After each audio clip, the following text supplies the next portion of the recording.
नमस्कार दोस्त, किस अखबार में क्या छपा, क्या छिपा, कौन सी ऐसी जानकारी है, हर रोज की तरह आज भी आपके सामने हूं। जो अखबार का चूंकि विश्लेषण करता हूं, खास एंगल या खास पहलुओं के बारे में पता करता हूं, वो भी आपको हर रोज बताता हूं। और दरअसल हकीकत क्या है, आज शिक्षक दिवस है। आप सबको शिक्षक दिवस की शुभकामनाएं। आप सब आज के दिन अपने शिक्षकों को याद करें, अपने गुरुओं को याद करें। मुझे भी बचपन के दिनों का एक दोहा याद आ रहा है। जब शिक्षक दिवस के दिन में या शिक्षक दिवस के दिन स्कूल में हम सब लोगों को सुनाया, बताया, सिखाया जाता था, वो जहन में कहीं न कहीं वो दोहा दर्ज है आज भी, 40 साल 45 साल बाद भी। गुरु गोविंद दोऊ खड़े, गुरु गोविंद दोऊ खड़े, काको लागू पाए, बलिहारी गुरु आपने गोविंद दियो बताए। मेरे ख्याल से गुरु और गोविंद में कौन श्रेष्ठ है, दोनों खड़े हैं तो किसको पांव लागें, इसको लेकर किसको प्रणाम करें, इसको लेकर ये दोहा है और इसमें गुरु की महत्ता का वर्णन है। तो आज तमाम गुरुओं को जिन्होंने मुझे इस लायक बनाया, जहाँ भी आज हूँ, उन तमाम गुरुओं को याद करते हुए सबको प्रणाम है। और आज की बात शुरू करता हूँ दोस्तों। शिक्षक दिवस पर एक और चीज़ है आज। देश के करोड़ों बेरोजगारों ने, जिन लोगों ने 3 साल 4 साल से सरकारी नौकरियों का इंतज़ार किया है, रेलवे की नौकरियों का इंतज़ार किया है, अलग अलग तरह की सरकारी नौकरियों का इंतज़ार किया है, वो तमाम बेरोजगार, लाखों करोड़ों बेरोजगार आज शाम को 5 मिनट 5 बजे ताली, थाली और शंख बजाएंगे। प्रधानमंत्री मोदी ने जो अपील की थी वो कोरोना के शुरुआती दौर में, और आज अपनी बेरोजगारी का विरोध प्रदर्शन करने के लिए थाली, ताली और शंख बजाएंगे शाम 5 बजे। इस मुहिम को, बेरोजगारों की इस मुहिम को मेरा भी समर्थन है। आप सब इस मुहिम को समर्थन करें, क्योंकि ये वो युवा हैं देश के जिनके साथ छल किया गया, जिनके साथ धोखा किया गया। उन युवाओं की बात करूंगा थोड़े इस वीडियो में, थोड़े एक अलग से वीडियो बनाऊंगा और कोशिश करूंगा कि दिन में अलग अलग ढंग से उनकी बातें, उनके वीडियो जो मेरे पास आ रहे हैं, वो वीडियो भी आपसे शेयर करूं। अखबारों पर आने से पहले दोस्तों कुछ खबरें आपको बताने वाला हूं। क्या खबरें हैं चीन को लेकर, जो हर रोज कुछ न कुछ होती है, कुछ सरकारी, कुछ गैर सरकारी, कुछ और आपको सचेत रहने वाली खबरें। लेकिन मुझे लगता है सबसे बड़ी बात आज की वही है, बेरोजगारों की बात। जिन्होंने अपने नाम के आगे बेरोजगार लगा रखा है, जिन्होंने 3 साल 2 साल पहले परीक्षा दी, या जिन्होंने फॉर्म भरा, 1.5 साल से फॉर्म भरने के बाद परीक्षा का इंतजार कर रहे हैं, वो सारे लोग लगातार मैसेज भी कर रहे हैं, सोशल मीडिया पर सक्रिय हैं। एक तरह से डिजिटल आंदोलन छेड़ दिया इन लोगों ने, और वो सब लोग तारीफ के काबिल हैं। लेकिन सरकार की कान पर, सत्ता की कान पर, प्रधानमंत्री मोदी की कान पर और शीर्ष पर बैठे लोगों की कान पर कोई जू नहीं रेंग रही है। तो उनकी तकलीफ, उनकी चिंता में हम सब आज शामिल हैं। एक लड़की का एक वीडियो वायरल हो रहा है। मैं नहीं जानता इस लड़की का परिचय क्या है, लेकिन बहुत सारे लोगों ने इस लड़की के वीडियो को ट्वीट किया है। और उस ट्वीट में, उस लड़की के वीडियो में, 1 मिनट का वो वीडियो है, उस वीडियो में जो लड़की गाते हुए अपनी बात कह रही है, उससे उसकी तकलीफ, उसके जरिए छात्रों की तकलीफें वो सामने आ रही हैं। मैं चाहता हूं पहले वो सुने, अखबारों पर भी बात करूंगा, लेकिन शुरुआत यहीं से करना चाहता हूं। वो आप सुनिए, उसके बाद क्या मुश्किलें हैं इन बेरोजगारों की, थोड़ी बात उस पर, उसके बाद अखबार पर, क्योंकि इतने अखबारों में कहीं भी वो खबर नहीं दिख रही है। जिस खबर को लेकर शोर मचा है बीते 5 दिनों से, देश भर में लाखों बेरोजगार लड़कों ने ट्वीट किए, उसका कहीं जिक्र तक नहीं है किसी अखबार में। और आज पता नहीं कितने ट्वीट होंगे, मुझे नहीं पता, लेकिन हाँ, मैंने कल देर रात तक मैंने यूट्यूब पर, ट्विटर पर खंगालने की कोशिश की, तो पता चला इन बेरोजगारों ने, इन लोगों ने जो नौकरी के हकदार हैं, जिनके साथ धोखा और छल किया गया, जिन्हें वादा और भरोसा दिया था प्रधानमंत्री मोदी ने 2019 के चुनाव के ठीक पहले, फरवरी और मार्च में। वादा इसलिए, प्रधानमंत्री का जिक्र इसलिए करता हूं क्योंकि सत्ता के शीर्ष पर वही हैं, सत्ता का चेहरा वही है, उन्हीं पर जनता का भरोसा है और जनता उन्हें चुनती है। बेरोजगारों ने भी उन्हें चुना। लेकिन सरकार ने, रेलवे ने वैकेंसी निकाली थी, करीब 1,35,000 वैकेंसी, करीब 2.5 करोड़ युवाओं ने उसके लिए फॉर्म भरा, 500-500 रुपए देकर। करोड़ों रुपए सरकार ने जमा कर लिए और अभी तक इम्तिहान का कोई पता नहीं। उसके पहले के इम्तहान जो हुए उसके नतीजों का कोई पता नहीं। लंबा सिलसिला है, बहुत सारी कहानियां, उसको तफसील से विस्तार से अलग वीडियो में यहाँ शुरुआत करने के लिए एक लड़की का वीडियो मैं चाहता हूँ। वो लड़की गा कर कुछ कह रही है, जरा सुनिए और उसके बाद फिर बात करते हैं। सुनते हैं इसको।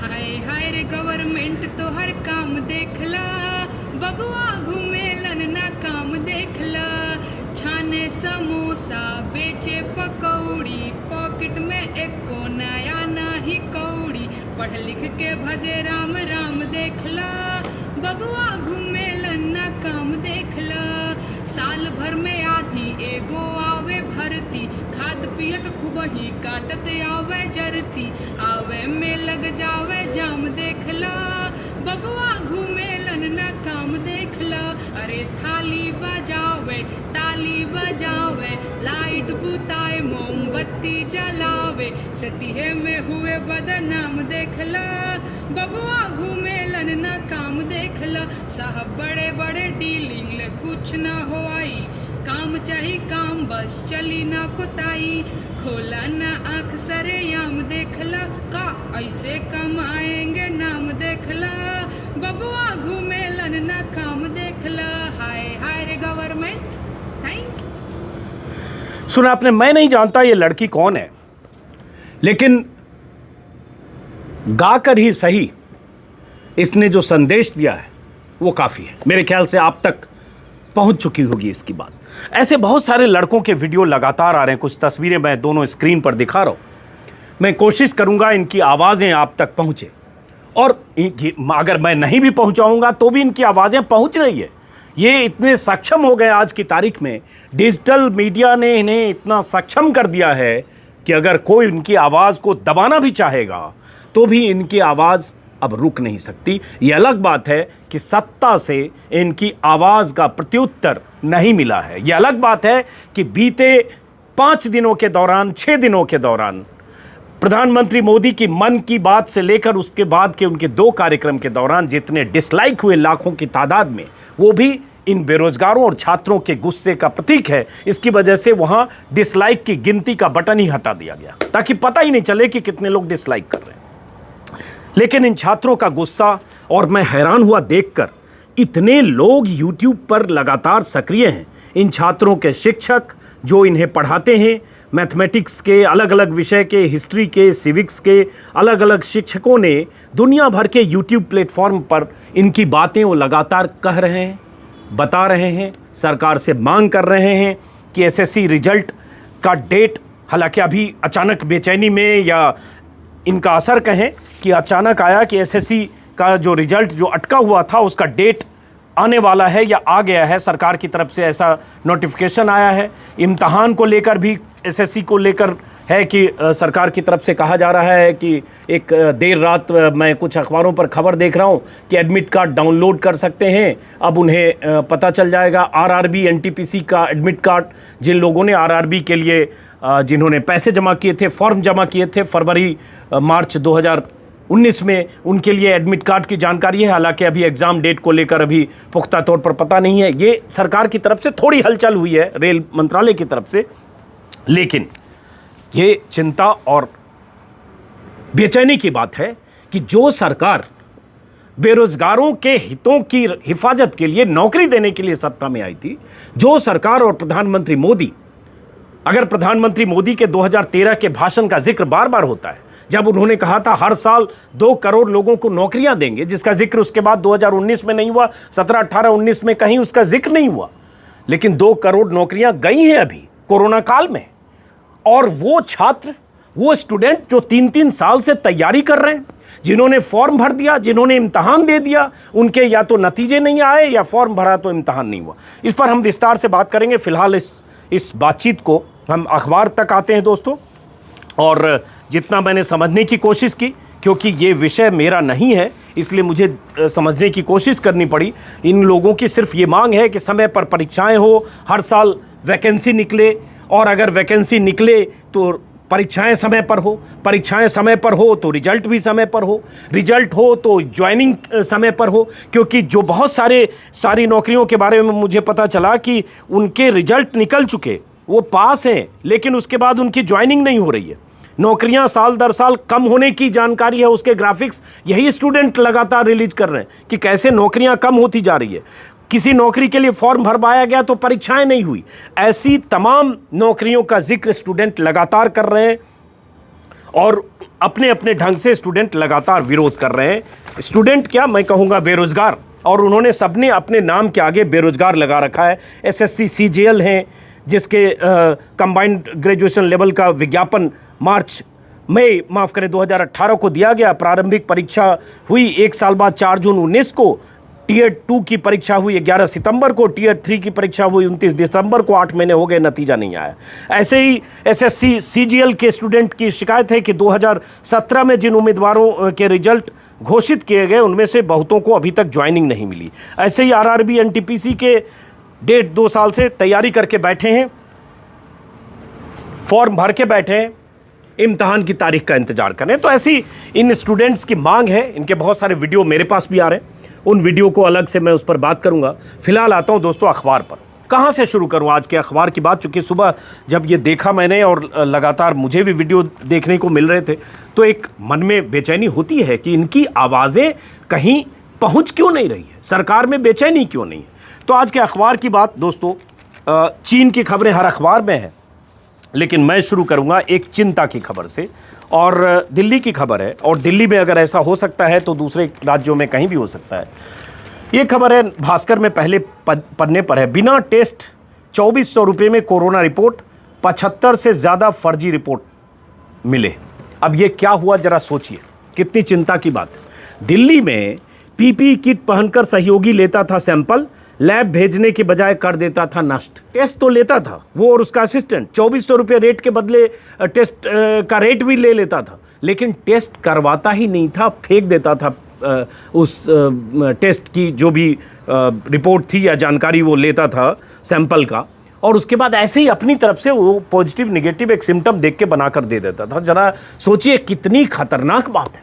कोई डॉक्टर दिल्ली में, ये एमबीबीएस डॉक्टर है, एक पूरा नेटवर्क ऑपरेट कर रहा था, दिल्ली की खबर है। व्हाट्सएप पर ये आरोपी डॉक्टर जो है कोविड के मामले का फ़ायदा उठाते व्हाट्सएप पर ये रिपोर्ट लोगों को भेज देता था। आरोपियों की पहचान मालवीय नगर निवासी डॉक्टर कुश पराशर के रूप में हुई और उसके 2-3 सहयोगी थे जो ये सब काम करते थे। विभिन्न लैब की 75 से ज़्यादा कोरोना की फर्जी रिपोर्ट बना चुके थे। अब ये फर्जी रिपोर्ट बनाते थे, जब इनसे मांगते थे लोग कि किस लैब की रिपोर्ट है तो लैब की फर्जी रिपोर्ट बनाते थे, पैसे लेते थे। अब सोचिए कितने लोगों की जान के साथ खिलवाड़ है। जिसको पॉजिटिव है उसको निगेटिव दे देते होंगे, जिनको निगेटिव है उनको पॉजिटिव दे देते होंगे। जो लोग पॉजिटिव हैं वो निगेटिव रिपोर्ट आने के बाद हो सकता है घर में न क्वारंटीन करते होंगे, न दवा लेते होंगे, न उसके लिए जो सतर्कता बरतने की ज़रूरत है वो बरतते होंगे। तो न जाने इनके इस फर्जी रिपोर्ट से हो सकता है कुछ मौतें भी हुई हो। दिल्ली में डॉक्टर, एमबीबीएस डॉक्टर अगर ऐसा फर्जीवाड़ा कर सकता है तो देश में हो सकता है बहुत जगह ऐसी चीज़ें हो रही हो। इसलिए कहीं भी आप किसी लैब में टेस्ट कराएं तो ऑथेंटिक लैब होना चाहिए, चेक करें। शक हो तो आप ऐसी जगह पर नहीं जाएं, बड़े हॉस्पिटल में जाएं और चेक करें। ज़रूर इस बात की तस्दीक करें कि जिससे आप कोरोना का टेस्ट करा रहे हैं वो ऑथेंटिक है या नहीं, ऐसा कोई फर्जीवाड़ा तो नहीं है। तो ये खबर है, इसलिए मैंने सोचा कि इससे शुरू किया जाए। और उसके बाद भास्कर में ही कुछ चिंताजनक खबर है चीन को लेकर आने से पहले। भास्कर के अंदर के पन्ने पर और देश में क्या हो रहा है इससे आपको अंदाज़ा लगेगा।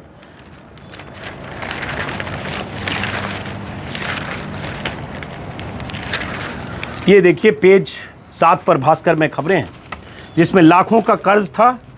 दामोह का एक परिवार था, एक ही परिवार के 5 सदस्यों ने दामोह में जहर पीकर खुदकुशी कर ली और यह आर्थिक तंगी से परिवार जूझ रहा था। लाखों रुपए का कर्ज था और खुदकुशी कर ली। सोचिए जरा कि परिवार पर, जीवन पर, जिंदगी पर क्या क्या असर कोरोना, लॉकडाउन, गरीबी और तंगी दे रहा है, लेकिन सरकारों को इससे कोई फर्क नहीं पड़ता। उसी के नीचे एक दूसरी खबर है, कुर्की का नोटिस मिला तो किसान ने फांसी लगाकर जान दे दी। ये खबर है टीकमगढ़ की, ये भी एमपी की खबर है। प्यारेलाल यादव हैं, किसान पर 92,000 का कर्ज था, 19,000 बिजली का बकाया था और उसके बाद जब नोटिस मिला तो उन्होंने फांसी लगाकर जान दे दी। ये आपको पता होगा कि खुदकुशी की खबरें लगातार आ रही हैं और परसों भी एक एनसीआरबी का डेटा था जिसका जिक्र मैंने किया था कि एनसीआरबी के डेटा के हिसाब से कामगार और किसान और मजदूरों ने जितनी आत्महत्याएं लगातार की हैं, हर साल दर साल आत्महत्याएं इनकी होती हैं, लेकिन इनकी आत्महत्याओं में इजाफा हुआ है अगर हम 2016 और उसके बाद देखें तो। और इनकी आत्महत्याओं में 2019 में सबसे अधिक इजाफा है, और जो आत्महत्या हुई है पिछले वर्ष से 6% ज़्यादा है। और इन आत्महत्या करने वालों में कामगार, किसान और युवा बहुत ज़्यादा है। आप सोच लीजिए कि गरीबी, तंगी कैसे लोगों की ज़िंदगियां छीन रही हैं, लेकिन फिर सरकार को कोई फ़र्क नहीं पड़ता। कैसे फ़र्क नहीं पड़ता वो आपको बताता हूं अखबार की हेडलाइन से। एक खबर जो कल मैं छूट गया था, इस खबर मेरी नज़र से ये खबर चूक हो गई थी मुझसे, इसलिए मुझे लगा कि इसी कंटिन्यूटी में इसका जिक्र होना ज़रूरी है। टाइम्स ऑफ इंडिया के भीतर के पन्ने पर यह खबर थी कि 195 सुसाइड, खुदकुशी के मामले नोएडा में हुए हैं। जनवरी से लेकर अब तक ये मामले बढ़े, और ख़ासतौर से लॉकडाउन के दौरान। इसी में टाइम्स ऑफ इंडिया ने एक आंकड़ा छापा है कि मई और जून में 34 और 31 खुदकुशी के मामले हुए, जुलाई में 30 हुए, अगस्त में 26, और जनवरी की तुलना करें, जनवरी, फरवरी, मार्च, तो 16 से लेकर 18-15 के बीच हैं। मतलब दुगने से ज़्यादा खुदकुशी की घटनाएं, दुगनी घटनाएं हुई हैं। और इसमें जो जानकारी है, जो मैं पढ़ने की इसमें खबर देख रहा था, इसमें कुछ ऐसी खुदकुशी की घटनाएं जिनकी नौकरी चली गई, उनको एम्प्लॉयर ने, IT कंपनी के कोई शख्स थे धर्मदत्त भट्ट, उनको एम्प्लॉयर ने निकाल दिया, नौकरी नहीं मिली, उसके बाद बेरोज़गारी में उन्होंने खुदकुशी की। ऐसे ही कुछ घटनाएं हैं जिसमें पारिवारिक तनाव हुआ बेरोज़गारी में, तो खुदकुशी कर ली। और उसके बाद जो जिला प्रशासन ने, एडिशनल DCP ने माना भी है कि फाइनेंशियल कंडीशन ख़राब होने से परिवारों में तनाव और ऐसी स्थिति हुई जिसमें खुदकुशी की घटनाएँ हुई हैं। तो एक तरफ खुदकुशी की घटनाएँ, बेरोज़गारी चरम पर है,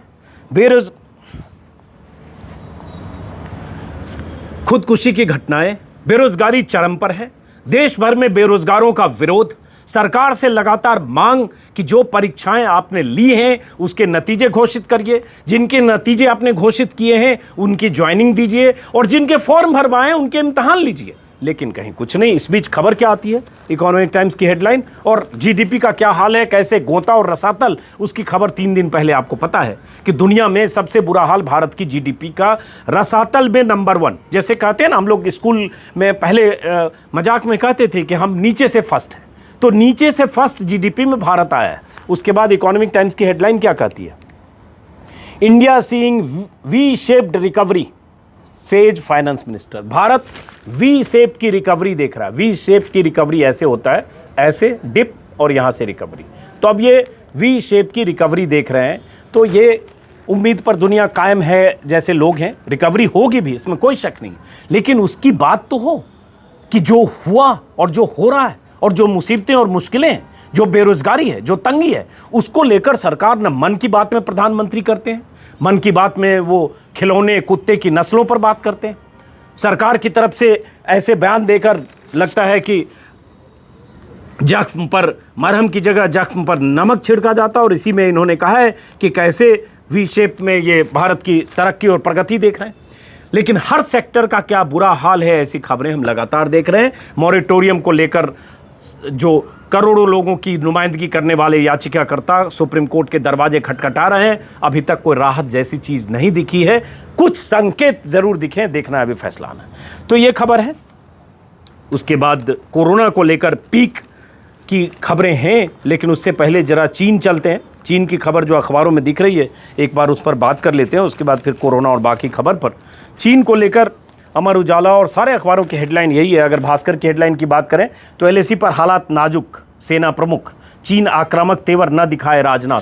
तो ऐसी धमकी, चेतावनी वैसे बीते 2 महीने से कई बार है और होनी भी चाहिए, लेकिन LAC पर हालत नाजुक, और ये हालात नाजुक हर अखबार की हेडलाइन है, और इसको कहा जा रहा है 62 के बाद पहली बार ऐसा हुआ। तो अब चलिए, कबूल तो कर रही है सरकार कम से कम कि हालात नाजुक है। ये वही सरकार है जिस सरकार के मुखिया ने आज से 2.5 महीने पहले कहा था, ना कोई घुस आया है, ना कोई घुसा है, ना कोई कब्जा है, ना कोई ऐसी स्थिति है। आज सेना प्रमुख और सब लोग लेह जाकर ये बात कर रहे हैं या जा रहे हैं। राजनाथ सिंह की मीटिंग हुई है, आपको पता ही होगा, और सवाल ये उठता है कि मोदी और राजनाथ भी पहले जा चुके हैं, और उनके जाने के बाद 5-6 दिन तक मीडिया पर ऐसी खबरें आई कि चीन भाग गया, चीन कहीं नहीं है। लेकिन चीन कहाँ है ये इन खबरों से आप समझ पा रहे होंगे जो हर रोज़ मैं आपको बताता हूँ। ये खबर है इस अखबार में। अब अमर उजाला और बाकी अखबारों की खबर देखते हैं, फिर मैं दूसरी खबर पे आऊँगा। अमर उजाला में पहले पन्ने पर वही खबर है, चीनी रक्षा मंत्री से 2 घंटे बातचीत में राजनाथ की दो टूक। आपको पता होगा कि मॉस्को में राजनाथ सिंह हैं और वहाँ उनकी बातचीत हुई है, मुलाकात हुई है, जिसमें गलवान और पैंगोंग को लेकर भी इस मुलाकात के दौरान बातचीत हुई है। इसी में फिर है, सेना प्रमुख बोले सीमा पर हालात गंभीर, उठाए गए एहतियाती कदम। हालात गंभीर हैं, ये तो अब हर बार माना जा रहा है, लेकिन हालत गंभीर के मायने क्या है और क्या सरकार के मुखिया को देश को भरोसे में नहीं लेना चाहिए? ये एक अंदर के पन्ने पर है। जवानों के हौसले बुलंद, हर चुनौती का जवाब देने को तैयार सेना प्रमुख, ये खबर है। लद्दाख पहुंचे जनरल नरवणे बोले बातचीत से भी समस्या का हल। एलएसी पर अप्रत्याशित स्थिति, भारत मजबूती और अखंडता से रक्षा को प्रतिबद्ध। एलएसी पर अप्रत्याशित स्थिति, ये विदेश सचिव कह रहे हैं और इस तरह से सारे अखबारों में खबरें। सेना ने मांगे पोर्टर, चोटियों पर सामान पहुंचाने में जुट गए लाखों युवा, ये खबर है। इसी तरह की राजनाथ सिंह और चीन की खबर मोटे तौर पर हर अखबार की पहले पन्ने की हेडलाइन वही है। नवभारत टाइम्स भी अगर देखेंगे, चीनी रक्षा मंत्री के सामने बोले राजनाथ, ये तेवर ठीक नहीं है। यहाँ नीचे खबर है, आर्मी चीफ बोले एलएसी पर हालात नाजुक और चीन को चेतावनी दी गई है। लेकिन सवाल उठता है, क्या इस चेतावनी के बाद चीन पीछे हटेगा या हट रहा है या कब हटेगा? नवभारत टाइम्स का पिछला पन्ना है, 5वें पूनम पांडे की स्टोरी है। 5वें दिन भी बात नहीं बनी, उल्टा चीन पैंगोंग में सैनिक बढ़ा रहा है। 5वें दिन भी बात नहीं बनी है और पैंगोंग में बढ़ा रहा है। पैंगोंग को लेकर एक खबर आई थी जो 5 दिन पहले भी मैंने बताया था कि अब तक पैंगोंग के उत्तरी किनारे पर फिंगर 4 से फिंगर 8 के बीच चीन की घुसपैठ कहें, कब्जा कहें, मोर्चेबंदी। इस बार चीन 5 दिन पहले उसने कोशिश की थी दक्षिणी किनारे पर, जहां भारत ने मुंहतोड़ जवाब दिया और उसके बाद उस इलाके में भारत ने पूरी मुस्तैदी के साथ मोर्चेबंदी कर रखी है। लेकिन अभी भी वही है कि डेप्सोंग, फिंगर एरिया, गलवान वैली, सभी जगह चीनी सेना की तैनाती भी बहुत मजबूत ढंग से है और कई बार उस पोजीशन पर है, उस जगह पर है जो भारत की दावेदारी वाला इलाका है। यही खबर, ये चीन की खबर मोटे तौर पर हर अखबार की हेडलाइन है। एक्सप्रेस में भी वही है, Rajnath China minister talk, foreign secretary says situation unprecedented since 1962। तो ये खबर मोटे तौर पर आपने देख ली। चीन के बाद कोरोना को लेकर हर अखबार में प्रमुखता से खबर है, जिसको हिंदुस्तान टाइम्स तो लगातार सबसे, अगर कहें तो अंग्रेजी अखबार में सबसे बेहतर ढंग से हिंदुस्तान टाइम्स और हिंदी अखबार में सबसे बेहतर ढंग से भास्कर लगातार छाप रहा है। उसमें चिंता की खबर यही है, 4 मिलियन माइलस्टोन पेंट से ग्रिम पिक्चर नेशनली। 187 दिन में 4 मिलियन केसेज, मतलब 40 लाख केसेज मिले हैं। मतलब ऐसा लग सकता है जिस ढंग से लोग फ्री होकर घूमना फिरना लोग शुरू कर रहे हैं या कर चुके हैं, उन्हें लग सकता है कि कोरोना के खतरे कम हुए, लेकिन दरअसल अगर आंकड़ों पर जाएंगे, खबरों पर जाएंगे, तो कोरोना के खतरे पहले से ज़्यादा हैं और इसको लेकर सतर्क रहिए। पहले से कई गुना ज़्यादा है। बाहर आप निकलें तो ये सोच कर निकलें कि कभी भी आप कोरोना की चपेट में जा सकते हैं। उसको ऐसे समझिए, भास्कर के पहले पन्ने पर है, देश में 87,000 नए मरीज मिले, यह एक दिन में दुनिया में सबसे ज़्यादा। ये भास्कर की पहली हेडलाइन है। अंदर के पन्ने की 2 पन्ने की हेडलाइन होती है, अंदर के पन्ने पर भास्कर की पहली हेडलाइन है। इसी में ऊपर है कि कोरोना संक्रमित 40 लाख के करीब, 13 दिन में 10 लाख मरीज बढ़ गए। 13 दिन में 10 लाख मरीज बढ़ गए। नए मरीजों की संख्या कम नहीं हुई तो अगले 10 से 12 दिन में भारत में संक्रमितों का आंकड़ा 50 लाख पार कर जाएगा। तो इसी से अंदाज़ा लगाइए। और इसमें भास्कर में कई खबरें हैं जो कोरोना की चिंता से आपको वाबस्ता करेगा। 68 दिन बाद एक ही दिन में करीब 3,000 केस, ये दिल्ली की खबर है। 2914 केस मिले 68 दिन बाद एक ही दिन में, तो दिल्ली से बुरी खबर है।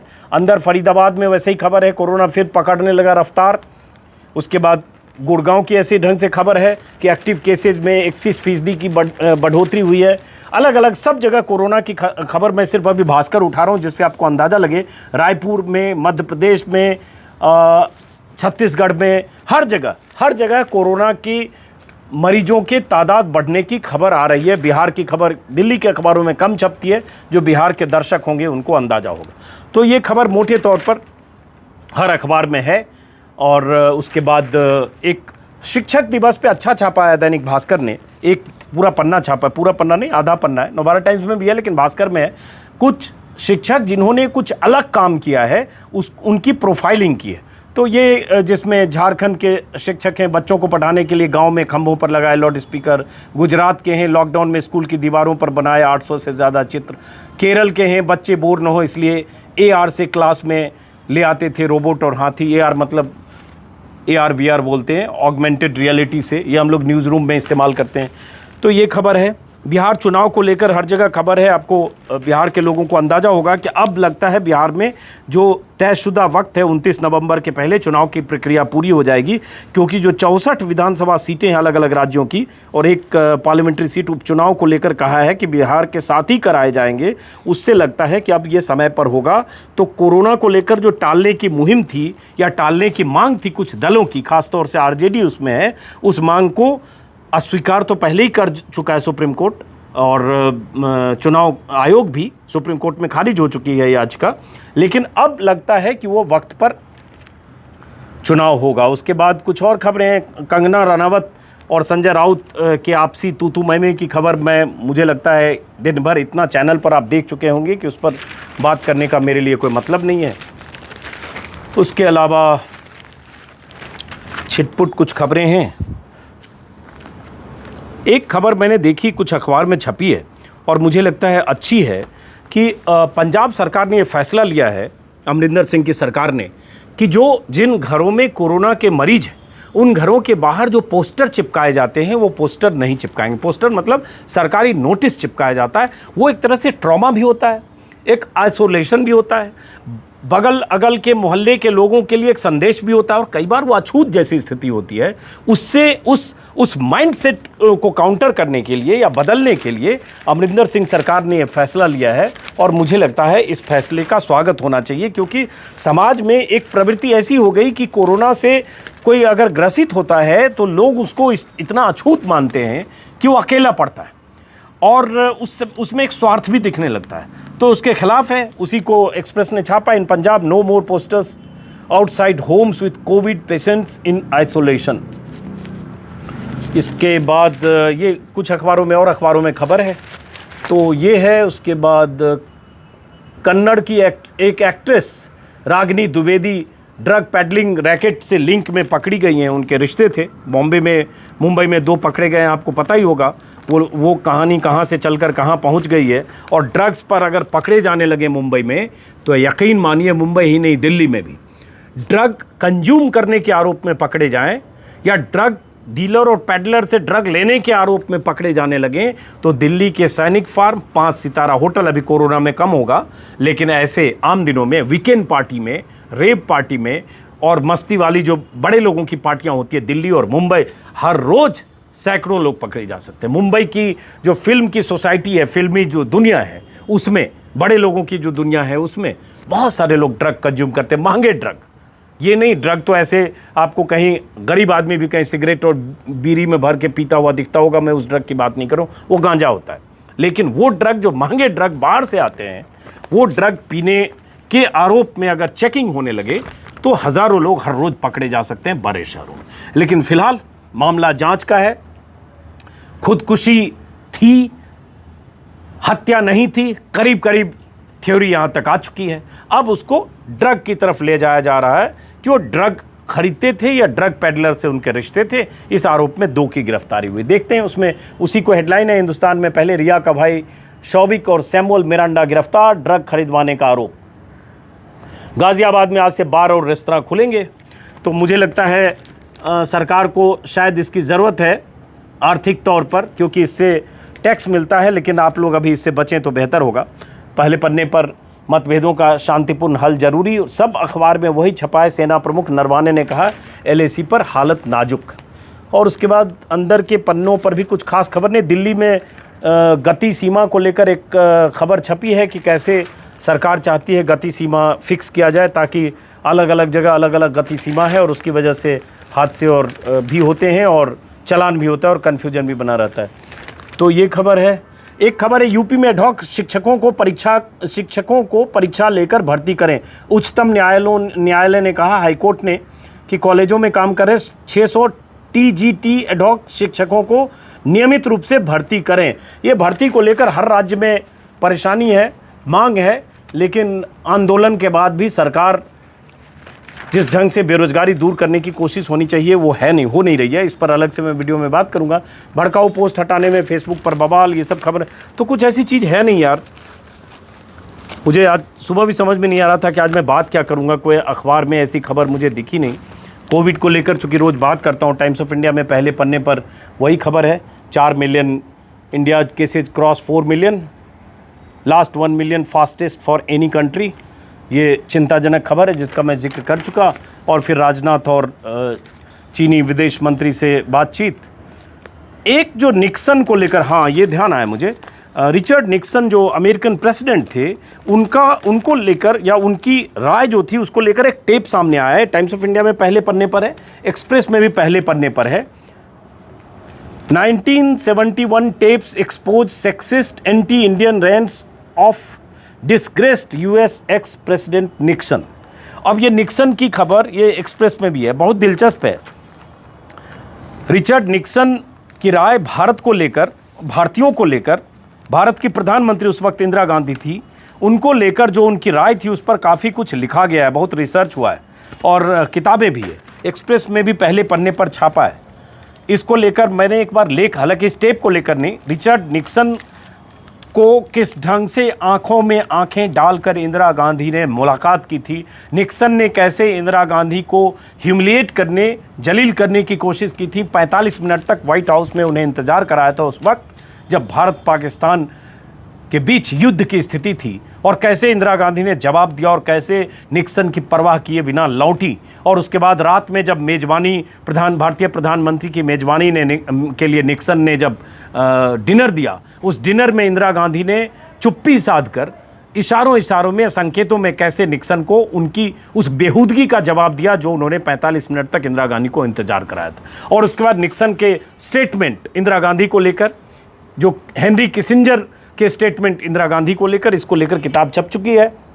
मैंने भी क्विंट में एक विस्तार से एक लेख लिखा था, कभी सर्च करिएगा, Ajit Anjum Nixon Indira Gandhi the Quint, तो आपको एक लेख मेरा मिलेगा। शायद 2-3 साल पहले मैंने लिखा था। और ये टेप को लेकर खबर है, new tapes show more of Nixon hatred for Indians. Bharat को लेकर उनकी जो राय थी उसको लेकर एक टेप सामने आया है जिसका जिक्र इंडियन एक्सप्रेस और टाइम्स ऑफ इंडिया में किया है। और ये दिलचस्प है, निक्सन और इंदिरा गांधी के रिश्ते और निक्सन की बेहूदगी भरी राय भारत के बारे में पढ़िएगा।